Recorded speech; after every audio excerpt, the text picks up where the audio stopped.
Welcome to துளிர் channel. ரொம்ப சிம்பிளாக எப்படி ப்ரௌனி செய்கிறதுன்னு பார்க்கலாம். 150 கிராம் டார்க் சாக்லேட் எடுத்து வச்சுருக்கேன். இதை சின்ன சின்ன பீஸாக கட் பண்ணி எடுத்துக்கலாம். ரூம் டெம்பரேச்சரில் இருக்க 100 கிராம் பட்டரை ஒரு பாத்திரத்தில் எடுத்து வச்சுருக்கேன். இது நம்ம இப்போ ஹீட் பண்ணிக்கலாம். ஜஸ்ட் மெல்ட் ஆனோன்னா அப்படியே எடுத்து வச்சுக்கலாம்.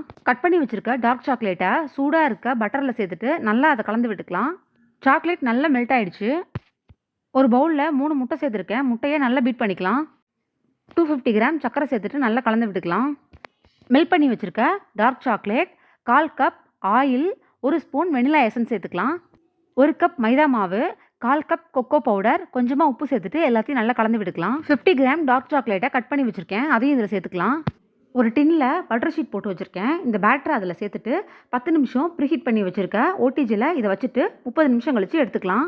பாருங்கள், ப்ரௌனி சூப்பராக ரெடி ஆயிடுச்சு. இது எப்படி இருக்குன்னு கட் பண்ணி பார்க்கலாம். நல்ல சாஃப்டாக சாக்லேட்டியாக சூப்பராக இருக்குது. இந்த வீடியோ உங்களுக்கு பிடிச்சிருந்ததுன்னா லைக் பண்ணிக்கோங்க. மறக்காமல் சேனலை சப்ஸ்கிரைப் பண்ணிக்கோங்க.